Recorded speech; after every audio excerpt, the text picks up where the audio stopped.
Assalamualaikum and hello everyone. Welcome back to my channel, and today what we can do is going to discuss one more question, which is for the preparation of consolidated statement of profit or loss and other comprehensive income. And today what we're going to do is we're going to pick up a question which involve the date of acquisition that is during the current year. So this question is where the date of acquisition is during the current year. For your information, I'm picking up the question 4560, which is a final exam question from question 3, final exam, December 2018. So just take some time to get a copy of it, and let's do that together. So you have the information with you here. You have the company, Meddy and Yanny. So let's look at the requirement. So if you look at the requirement, you are asked to prepare, or I'm going to skip information A, requirement A, because we are going to focus for B and C, the computational parts only. For this one, this is for the theory parts, and for your information, the exams will only test on the computational parts, which is the preparation of consolidated statement of profit or loss and other comprehensive income, and the consolidated statement of changes and equity, focusing on group retained profits column and non-controlling interest. And that was for 30 marks, so it's 20 plus 10. So the theory question won't be tested. So we are going to do B, which is to prepare the consolidated statement of profit or loss. So to do that, you can start by having the template, right? This having the items listed, and then to combine first the income and expenses of the parent and subsidiary, and leave some space for your adjustment before you can arrive at the group figure or the group income and expenses. Okay, so you should be doing the combination first. So if you have prepared, you can make use of this question given, where they have in the question it has already given you the details of the revenue, cost of sales, gross profit. So just copy down all this up till profit after tax and put into your template, and then start by adding the income and expenses.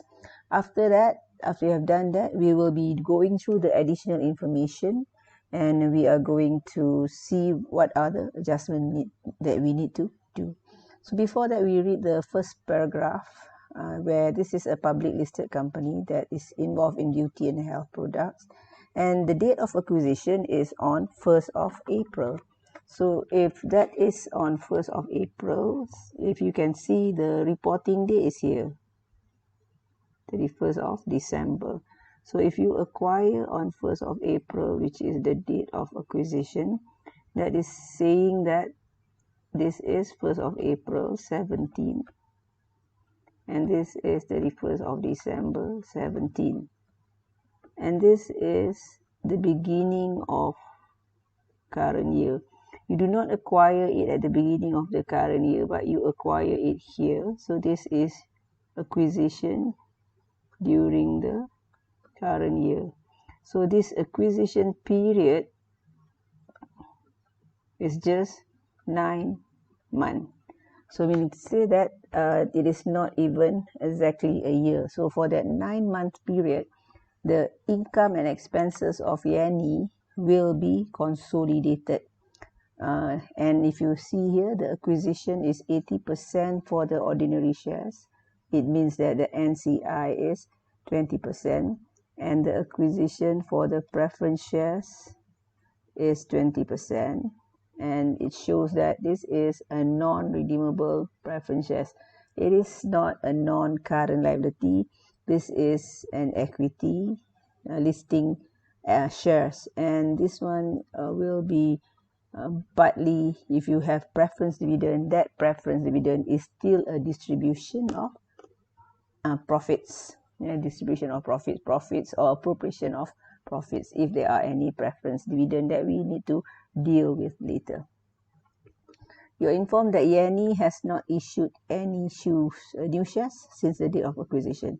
So now the consolidation that will be done will be for the parent. It will be exactly what you have here for the income part, before the adjustment, of course. And for the subsidiaries section here, the one that you have in the up till the profit after tax, that would be consolidated, but will be time apportioned according to 9/12. So let's do that.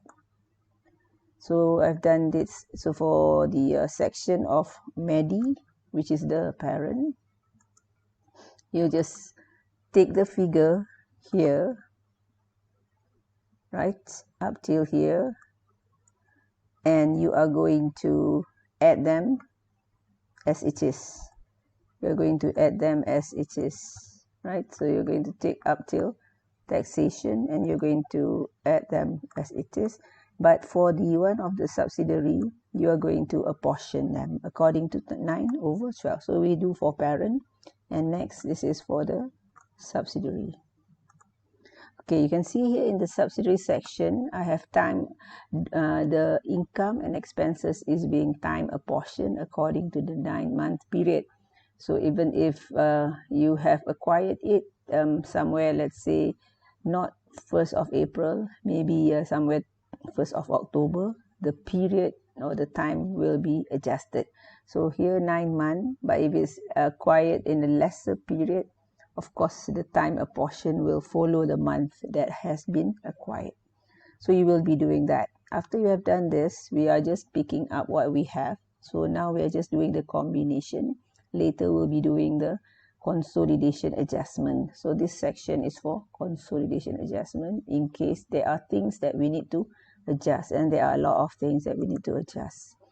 If you look at the first information number 1, but before that, here you are given the information that you will have to include in the statement of changes in equity.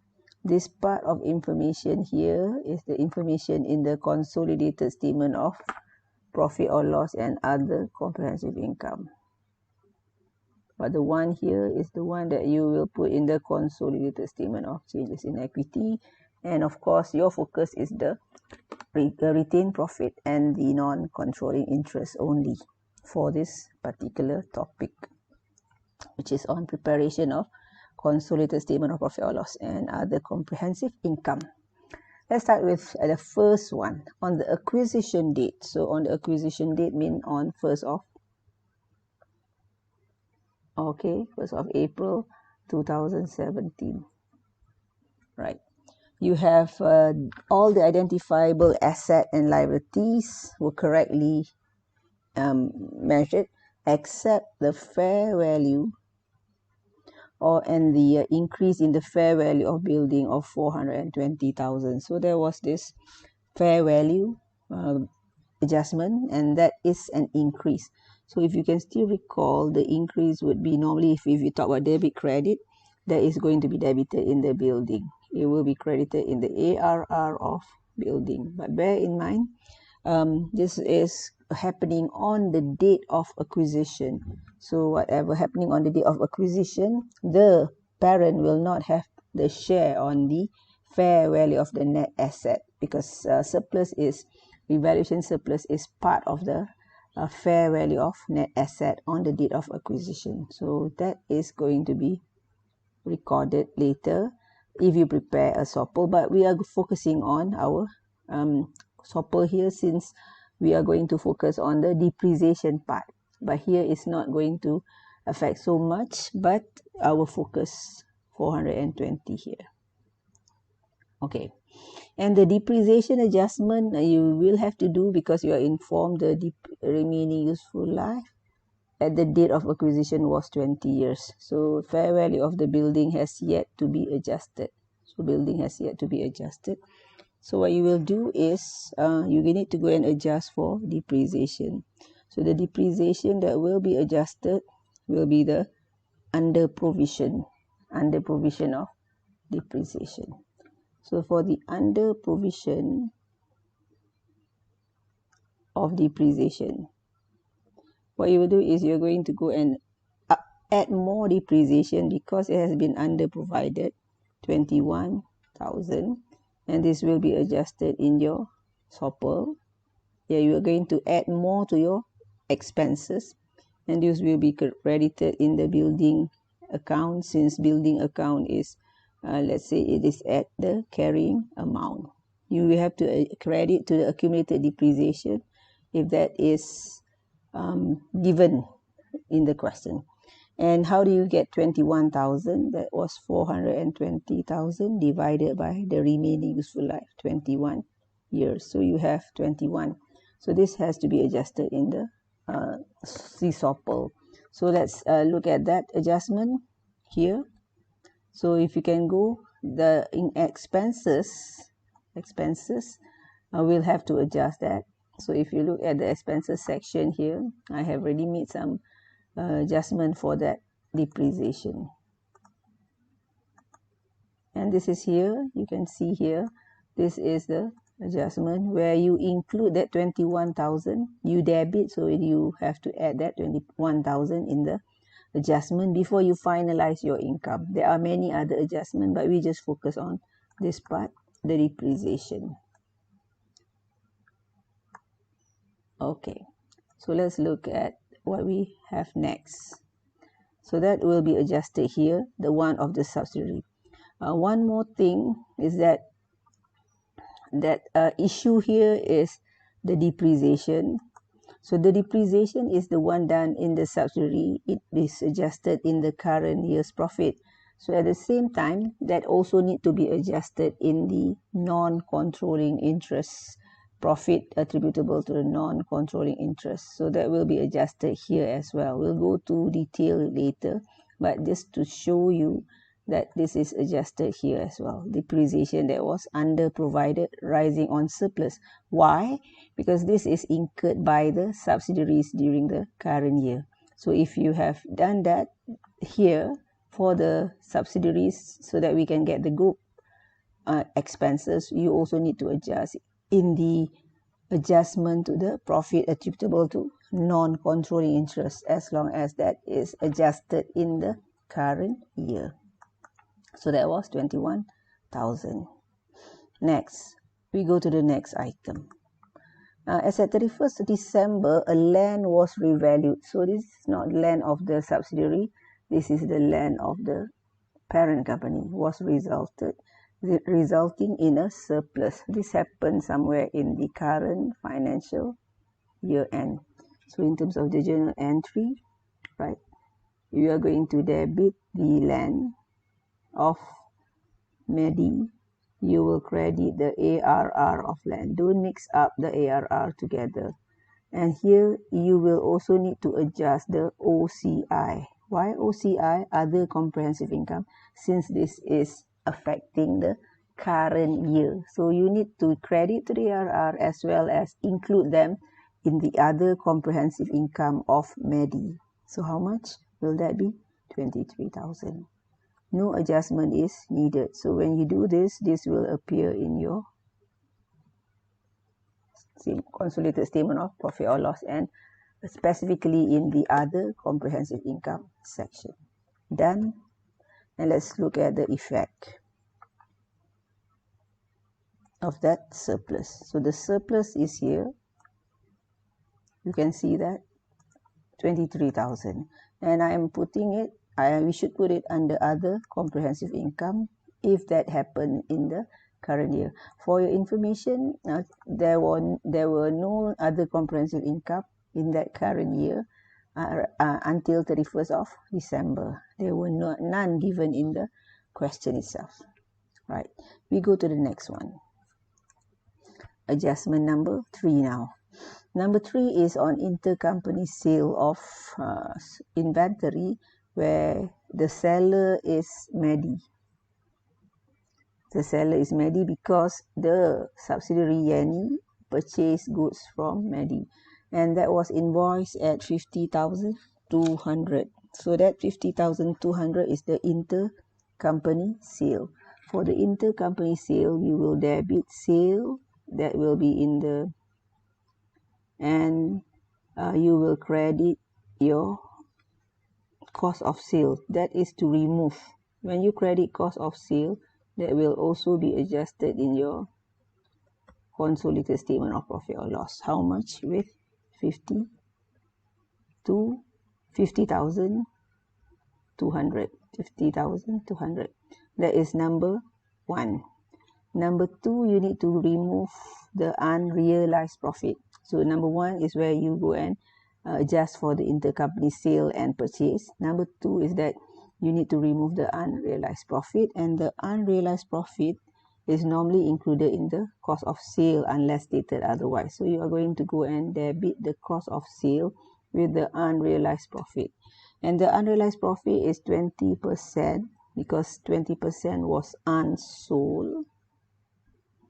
And that was at a cost plus 25%. That is the markup. So 25 over 125. And you need to multiply with 50,200. So there you will get the figure 2008. So this 2008 is what you debit, and what you credit would be in your inventory of the buyer. But here it wouldn't appear. You are just concerned with the debit entry of the buyer, and that was 2008. So that will be adjusted in the consolidated profit or loss, other comprehensive income. So let's do that. Number 3. So the first part is to adjust the sale, to remove the intercompany sale. The second part is to remove the intercompany purchase, because it was an intercompany sales, intercompany purchase, since the buyer and the seller is the group member. So the intercompany purchase 50,200. The unrealized profit is 2008. The seller here, if you check again, is Meddy, because Meddy is the one that where Yanny purchased the goods from. So 2008. You have some notes that I put here. You can read, but the adjustment for unrealized profit should be shown as an increase to the cost of sale, like what we are doing now. We add, and that is done to return back the inventory to the actual cost to the group. However, you need to pay particular attention here. If the unrealized profit arose in the subsidiary, let's say you have the subsidiary Yanny to be the seller, so the profit attributable to the non-controlling interest must also be adjusted for the unrealized profit. But for our case, the subsidiary is the buyer. Should the subsidiary be the seller, you need to do this adjustment. Where to? In the profit attributable to the non-controlling interest, if that happened in the current year. Just like we did just now for our depreciation. So we need to report that here, should the subsidiary is the seller. Our case, subsidiary is the buyer. Okay, we go to the next one. So we are done with the gross profit. We are now looking at the third line item in our question. This is our question. Our third line item is income, right? Oopsie daisy. This one, yeah, income. So you are informed that investment income includes dividend income from Yanny.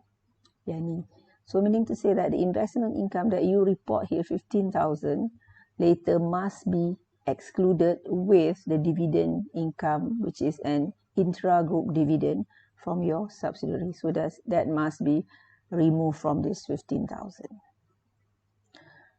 Okay, so that was adjustment number. Just doing that first, just because I'm using the investment income as my third item in my CSOPLOCI. Here you would see that here you have the information number 8 that relates to that investment income. Meddy Berhad and Yanny Berhad paid their dividends. Okay, the dividend paid by Yanny is our focus now, on somewhere in March 2017. So it was paid in March for the ordinary dividend. So that was before we acquire the shares in the subsidiary. So that dividend, if it's paid, Meddy will not have a share of dividend. Why? It was happening in the pre-acquisition period.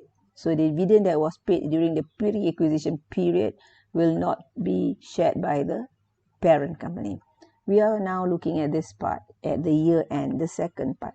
both companies paid dividends. Meddy had recognized dividends from Yanny, and that was the dividend paid for preference shares. That at the year end. At the year end meant somewhere in 31st of December 2017 or somewhere earlier than that, the company paid dividends on their preference shares. So meaning to say that if Yanny is paying, so Meddy has already recognized that preference dividend. Remember, ordinary dividend will not be shared by parent because it happened on 1st March. The parent acquired, the date of acquisition is on 1st of April. So it was after the date of acquisition that we have the share of dividend. So for preference dividend, we have the preference dividend, that we have some share of preference dividend that has already been recognized. Where it was recognized here, somewhere here, 15,000. So what you need to do is to go and remove that portion that has been recognized. How much is depending on what has been declared. So if you look here, the preference dividend that were declared by Yanny was 10,000. We are not talking on preference dividend that has not been declared. We are talking about the one that has been declared, 10,000. Our share as a parent here is 20%. So what we need to do is that share has already been included here. So here also includes 20% from 10,000. So this portion must be excluded from the group income. Group income means in the consolidated statement of profit or loss. So what we will do is you are going to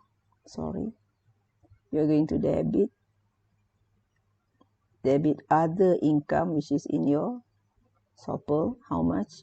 You take 10,000 times 20%, the preference shares, times 80%, because this is the your percentage of share in the subsidiary company for your preference shares, the holding percentage.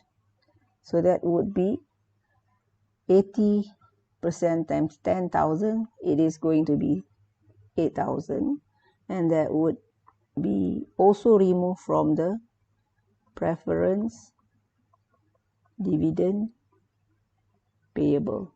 Okay, I have to make some correction here. This is not 80. This is actually 20, because this is on preference shares. So if you check the information, just make that correction, please, that 20%, because our information earlier stated that the preference shares was 20% being acquired. So the dividend that I will remove is 20% from that 10,000. So let's look at that part. This one, so we have 15, and we need to remove the 20%, which is our share of preference dividend. So that is intercompany preference dividend. So you will just report 13,000. So we have done adjustment number 8 actually. So let's look at adjustment that you have in the remaining part of the question. So we have number 4, which is an easy one. We go by the additional information according to what comes first. Goodwill consolidation at acquisition date was 20,600. Remember, acquisition date is on 1st of April. So the goodwill was impaired as at 31st of December. So this is in the current year.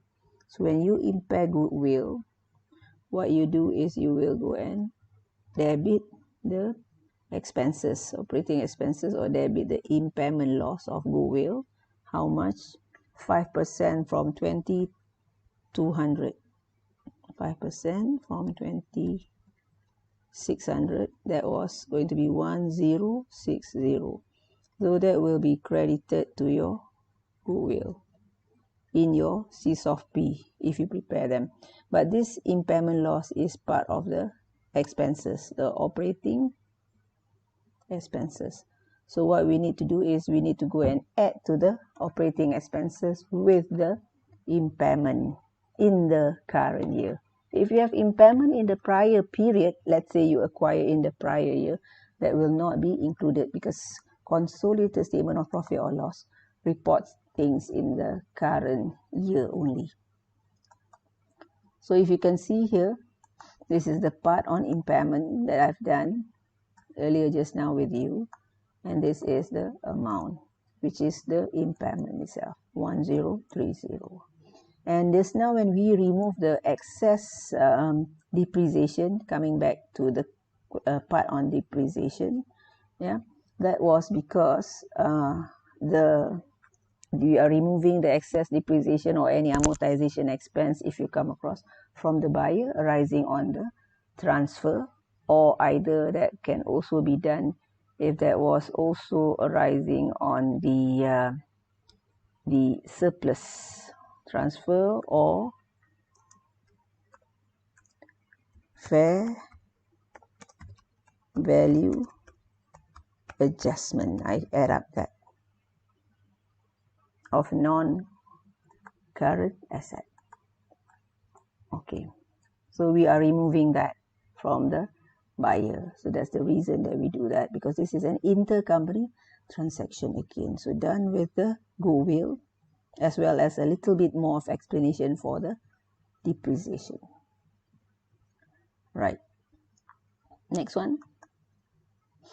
You have adjustment number 5.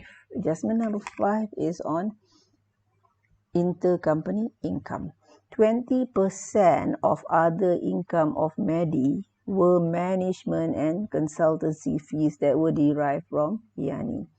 So these expenses were also not the case of Yanny yet. That expenses were included in the operating and admin expenses. So what you need to do is to remove this intercompany income and expenses. If you were to remove from the income, it was in the in the other income section. So you will debit the other income, which specifically relate to the management and consultancy fee. Go and debit them by 20% from the other income. So other income in Yanny, if you check, 52,400. So go and remove that 52,400, take the 20%, and that would be 104,840. At the same time, remove also from the operating expenses, because it has been included there, right? So specifically remove from the management and consultancy fee expense. Here is fee income, right? How much? The same, 104,880, yeah? Okay, so you'll be doing that, and that would affect your consolidated statement of profit or loss. One to be removed from the income, deduct. One to be removed from the expenses, also for you to take it out. So look at other income that you have here. So the first one is that you are removing the intercompany management fee, 20% from 52,400, 10,480. At the same time, that intercompany management fee expense must be removed from the expenses section. Okay, intercompany management fee, 10,480. So you need to go and remove both ways, which is one in the income, one in the expense. Next one is number 6. Number 6 is the intercompany transfer of asset. So this is on intercompany transfer or sale of non-current asset. In our case here is PPE. You can also come across with maybe things like PPE and intangible asset, but here our case is PPE. With a carrying value of 320,000 and equipment, this happened during the year. Do not adjust in the CSOPL if that is in the prior period. or that happened with the outsider. Outsider means not any other parties, which is the external parties. So this is between them, right? So that was the situation, and you are informed that the equipment has a carrying value of 320,000. So this is the carrying value, and this is the selling price, 330,000. The remaining useful life on the date of disposal was 5 years. Equipment, however, is still being used by Yanny. So it was not being sold off to the third party. It is still in the book of Yanny. And the gain on disposal, there was a gain on disposal, it was recorded in other income. So what you need to do is you need to go and remove, because this is the consolidated statement of profit or loss, you need to remove the gain on disposal. To remove the gain on disposal, first you need to find out what are the carrying amount, what are the selling price, what are the gain on disposal. So the 320,000 is the carrying amount, selling price 330, so the gain was 10,000. So you remove the gain. How do you remove the gain? Debit other income, and that was 10,000. Credit your equipment. So when you debit the other income, this will be in the SOPL. So 10,000. So go and do that. That was number one. Number two is the depreciation that was to be adjusted. Here it has been over provided. Depreciation that has been over provided, you'll take 10,000, just take the gain, 10,000, right? And you have the remaining useful life, because this one is a straight line method. So gain was being used, and we will divide with 5 years remaining useful life. So you have 2,000. So that depreciation over provided, number 2, as I have mentioned to you just now, that was number 2, will be adjusted by removing that depreciation. To remove, you will go and debit the PPE. Here is the equipment, or you can debit the accumulated depreciation if that is given. But here, equipment of the buyer, how much would that be? 2,000. And you will go and remove them to the expenses. Remove the depreciation in that year, depreciation of equipment. And depreciation of equipment is normally under your admin and operating expense. So this is actually in your SOPL. How much? With the same figure, 2,000. So you need to do this. Go and remove this, and also go and remove the 10,000 unrealized profit. So this gain on disposal should be an unrealized profit, because that was between group member and it was not being disposed of at the end of the year. Okay, let's look at that. So here you have that part which were being removed from the other income. Gain on disposal. Gain on disposal here is the I put in bracket URP. Yeah, URP, 10,000. And at the same time, this must be also adjusted in the admin expenses. You remove the over provision of 2,000. Next one, we move on to our next item. This is just a statement saying that the depreciation is using a yearly basis, because no depreciation in the year of purchase, none in the year of disposal. But in our case, the goods that were, the asset that were disposed were not even disposed to the third party. So we don't have anything to do for that part yet. So number 8 is we have done this, but we will be doing adjustment on dividend in our consolidation during when we prepare our consolidated statement of changes in equity as well. At the moment, the one related to other income has been done, because the rest will be in the consolidated statement of changes in equity, since that is an appropriation of profit. Number 9, done, because this is just a statement saying that the NCI is based on the fair value on the date of acquisition. It also means that we are doing if you calculate the goodwill, your goodwill is also going to be a partial goodwill. So here we are assuming number 10, the profit and loss increase or decrease steadily accruing, if it's for the profit, evenly throughout the year. So we are done with the adjustment. So just go and finish off the question. So for the interest expense income, which is an expense, there are no adjustment, since these are all no adjustment at all, since there are no debenture interest issue, taxation, no adjustment. So you are done with the adjustment. This would be other comprehensive income also done. Now we're going to look at how much of this profit for the year is related to the non-controlling interest. So bear in mind, in this question, the acquisition takes place in the current period, and our acquisition or holding period of the subsidiary is less than a year, 9 months. So the first thing for the profit for the year, which is the one of the subsidiary, our share as a parent, would be looking at this first, 62,290.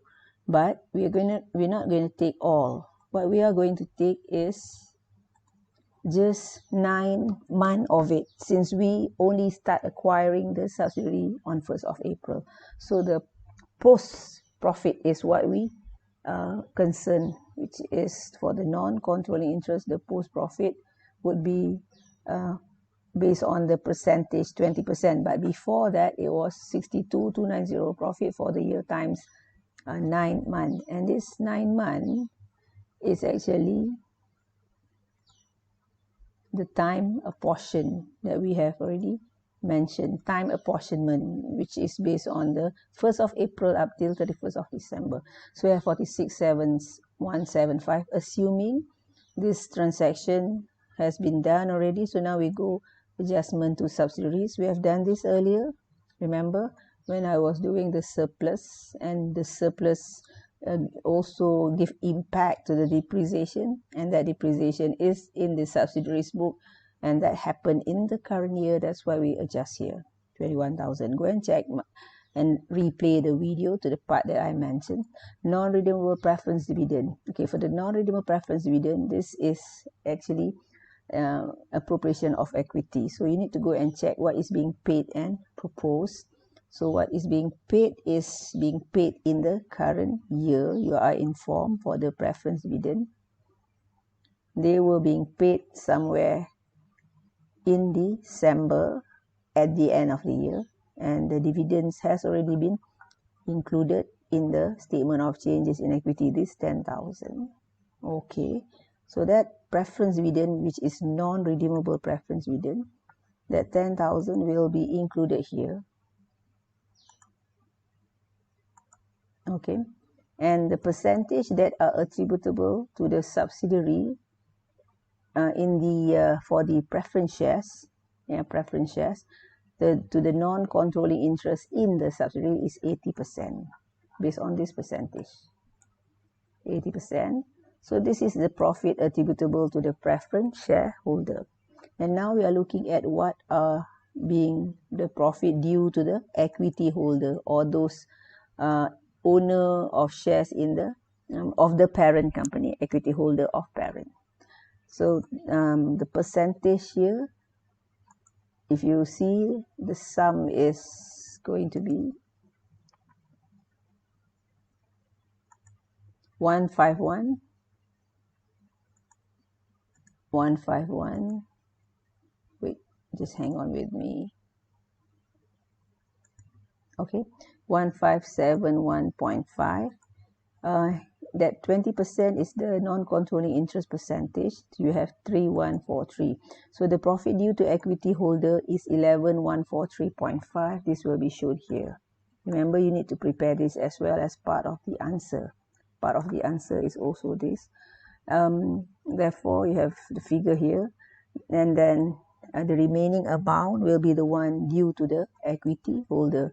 This is the one due to the equity holder of the non-controlling interest. 11,143.5 is the non-controlling shareholder, and they hold 11,413.5 for the profit for the year.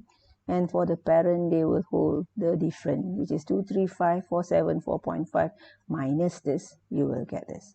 Next is the total comprehensive income. We will be doing that because there are comprehensive income during the year 23. So this is quite easy.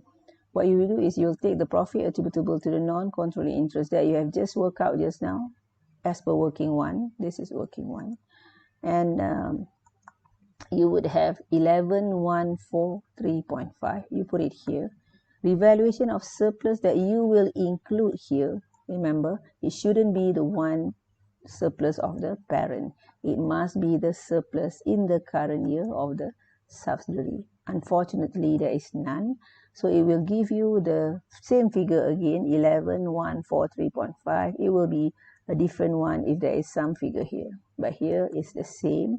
So this is the one that you will transfer here as the non-controlling interest share in the total comprehensive income, 11,413. And the total comprehensive income is actually 258,474, and the share of the subsidiary non-controlling interest is 11,143.5, and the one belonging to equity holder of the parent company, the whole shares in the subsidiary, is 247,331. Okay, done with that. Now let's go to the next section, which is to prepare the consolidated statement of changes in equity. Here you have here, remember for this question, you need to use just around 54 minutes to finish off. And I'm doing this with my explanation as well. For the first part, what I would suggest you is to put the profit for the year that you have just calculated from this section, which is this section relating to this figure here, the one of the parent and the one of the subsidiary. Take this figure and put it here, because this is the things that are already been worked out. And take the one of the non-controlling interest from this section and put it here. After you have done that, find out what are the balance brought forward at the beginning of the year. Okay, this is going to be an easy stuff again, because for the subsidiary, on 1st of January 2017, we have not yet acquired the subsidiary. So whatever profit in the subsidiaries available on that date is a pre-acquisition profit, so we have no share. So that will tell us that the profit brought forward here would just be the one of parent, because we have not yet acquired the subsidiary on that particular date. So whatever subsidiaries retained profit brought forward on that date is a pre-acquisition profit, and the parent will not have any share. So therefore, the figure here, there is no calculation. You just take the one that is given in the question straight away. 2580.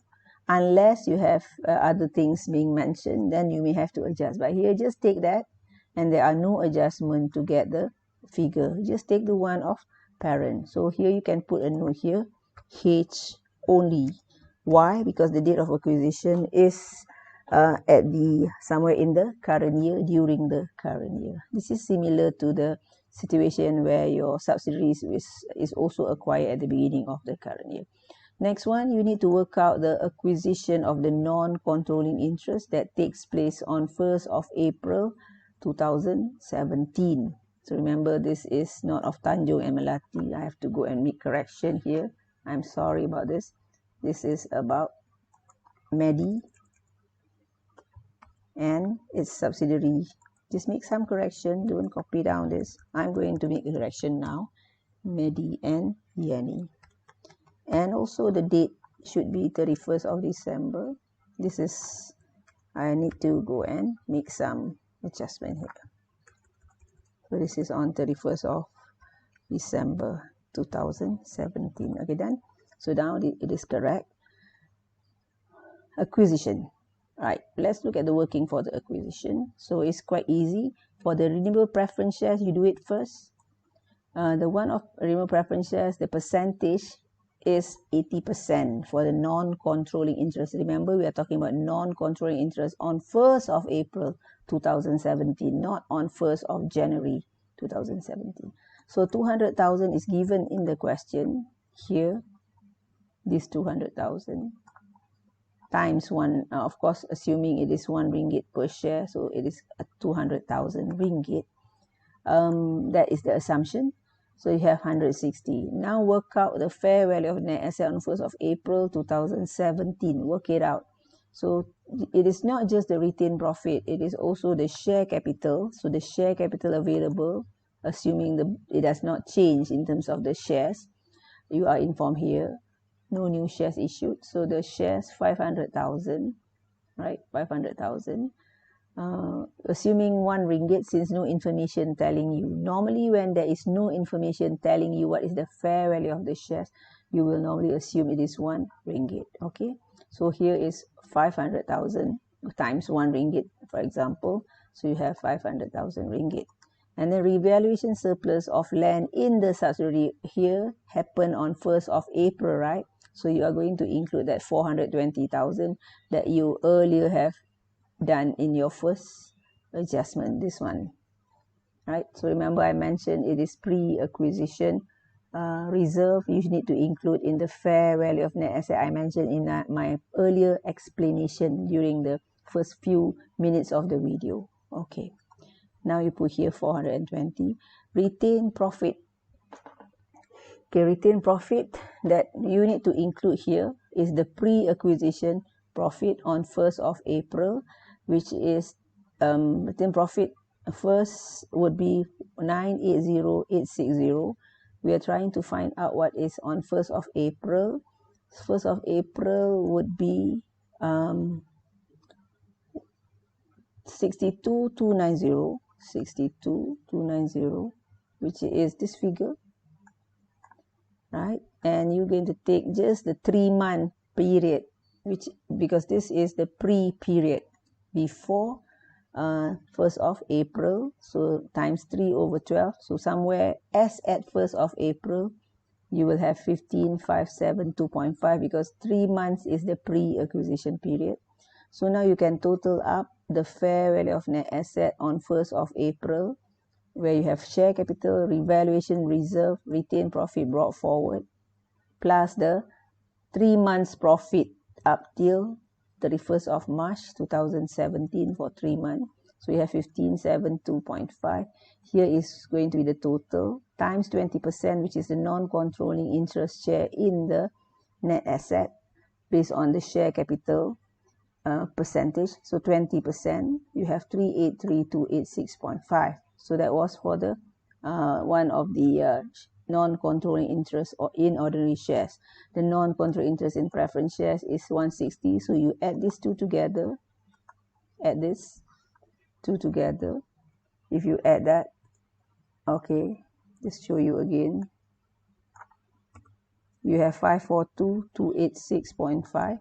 This will be the figure here as your working tree. This acquisition. This will only be done if you acquire during the current year. The rest of the is for you to settle the appropriation. The appropriation, this one, 35,000. The preference dividend is taken from here. This 35. And then you have another one, ordinary dividend paid. So this company do not have any proposed preference dividend that were proposed ordinary dividend, sorry. It was all being proposed somewhere. If you left, let us just check it again here. Yeah, you can check the information here that they paid the dividend in somewhere from 1st March for Yanny, right? For 1st March, we will have no share of ordinary dividend in Yanny. We will have no share. So does the non-controlling interest. It will have 100% share. So let's look at that part. here. So this 20,000 is from the question. You can see just now it was 20,000. The one of the subsidiary is 35. No change to it. Because for the subsidiary, the preference dividend won't be shared since it was declared before the date of acquisition. So there are no share of preference dividend in the subsidiary that the parent will have to include in its retained in the preference dividend, because what we report is the one between parent and the parent itself and the parent to the non-controlling interest. Okay, here, since the preference dividend were declared on somewhere in March, so it means that the subsidiary has no share, but the non-controlling interest portion is 80%. 80%. So you have there 8,000. 80%. So 8,000. Everything belongs under 10,000 belongs to the non-controlling interest, the shareholder that do not acquire the subsidiary, the shareholder which are the non-controlling shareholder. Next one is the ordinary dividend paid, just 20,000. 20,000 here is the one of the parent only. This one, you have no share of the subsidiary again. Why? I put the note here. The profit of the subsidiary is actually declared, the one that were used to declare the dividend. So it was a pre-acquisition dividend. So the pre-acquisition dividend of the ordinary shares will not be shared by the parent. So that's why you have 20,000 here. 20,000, right? And the one here, 10,000, is the non-controlling interest. Before that acquisition is 100%. After the acquisition, the non-controlling interest goes down to 20% because you acquire 100%. You acquire 80% as a parent in the share of the subsidiary, ordinary share. So therefore, the remaining 20% will be by the non-controlling interest. But this dividend will somewhere declared before your date of acquisition. So this is a pre-acquisition dividend. So if you read the question correctly and you understand that it was not the case where Yanny paid the dividend, but it was 1st of March. So during that period, non-controlling interest was 100%, right? Because we have not yet acquired the subsidiary in March. We acquired when? In April here.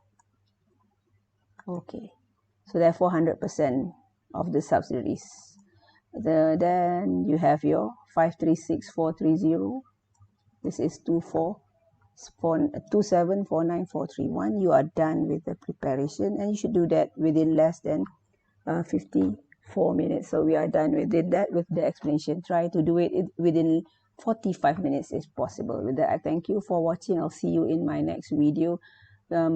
And I will see you when I will see you. Assalamu alaikum, and have a pleasant day ahead.